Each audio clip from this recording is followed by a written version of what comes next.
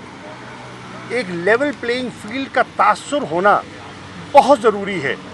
اگر ایسا نہیں ہوتا تو انتخابات پر بلا وجہ سوالیہ نشان کھڑے ہو جائیں گے. اور میری مؤدبانہ گزارش ہے کہ اس کمیٹی کو فراخ دلی سے تحریک انصاف کو دعوت دینی چاہیے اور ان کا نقطہ نظر بھی سننا چاہیے. میری اگلی بات جو میں کرنا چاہ رہا ہوں وہ یہ ہے کہ MDIMF نے اپنا ایک جائزہ رپورٹ آج شائع کی ہے، میری نظر سے گزری ہے.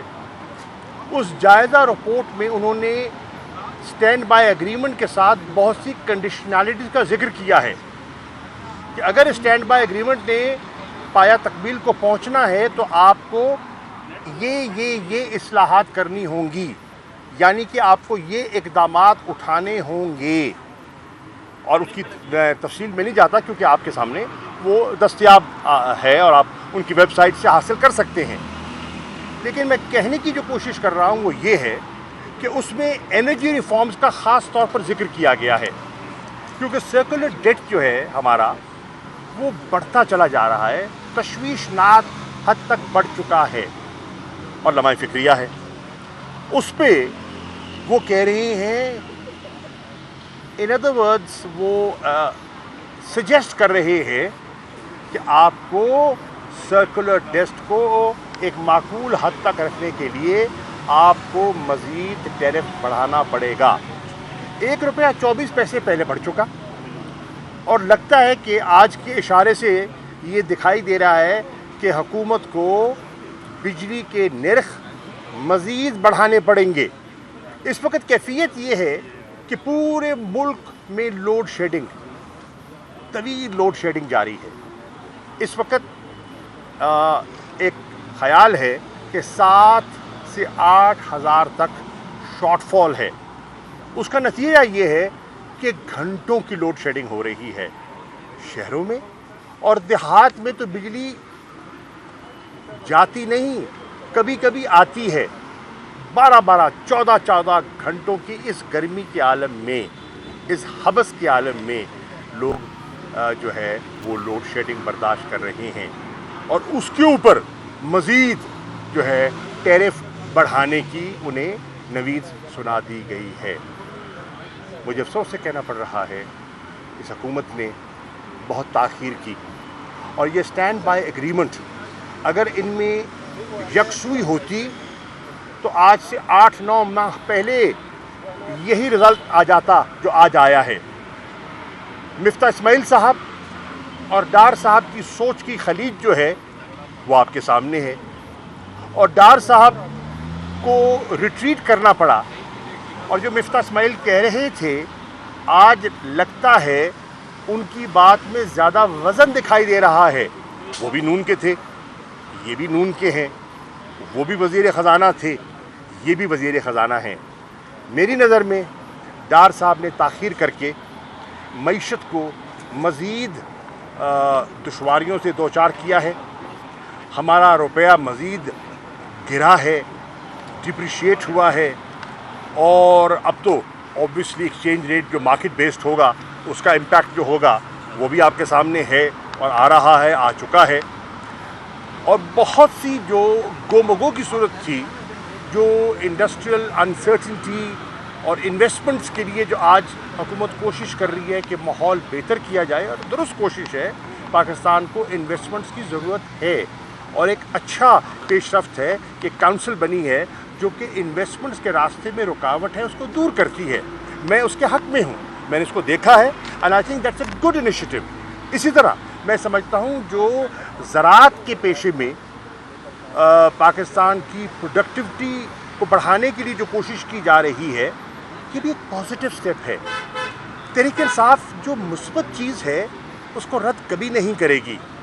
ہمارا مفاد اس ملک کے مفاد سے جڑا ہوا ہے, اور جو پاکستان کی عوام کی بہتری ہے اگر اس کی طرف کوئی بھی قدم لیتا ہے تو ہمیں فراخ دلی سے اس مثبت قدم کو اپنانا چاہیے, اس کی تائید کرنی چاہیے.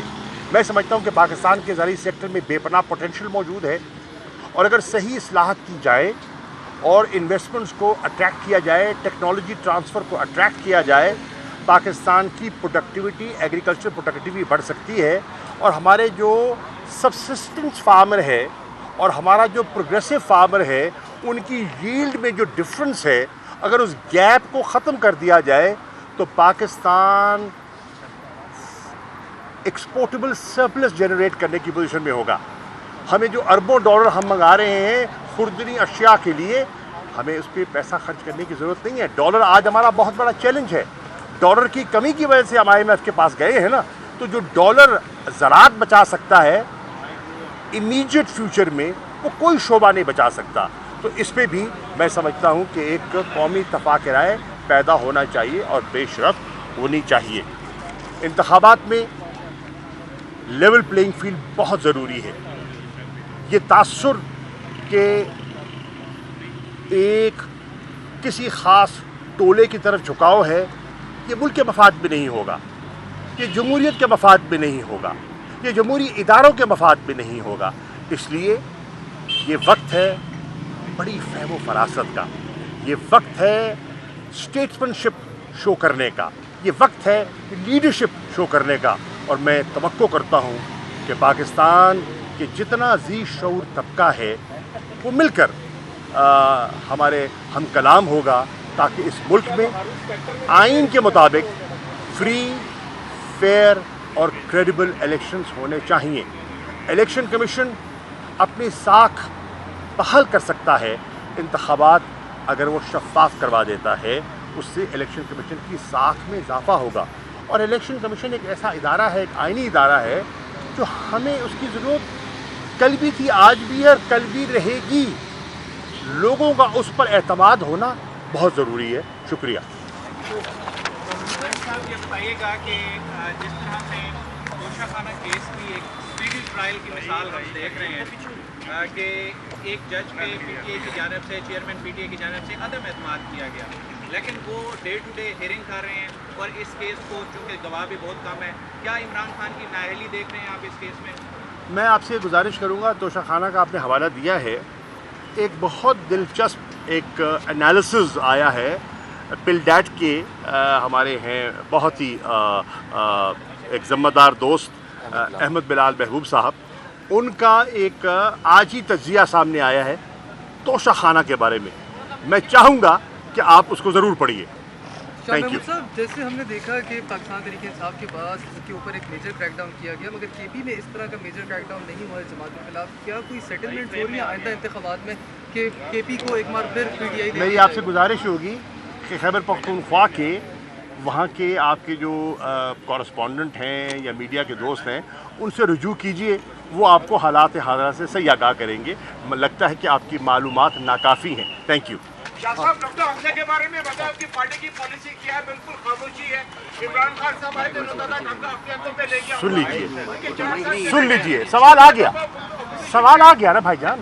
صحیح ہے سنیے. میں بھی ان کی ہمشیرہ سے ملا ہوں. وہ میں جب وزیر خارجہ تھا تب بھی ملا کرتی تھی اور حد الوسع کوشش کی گئی کہ عافیہ بہن واپس آ جائیں.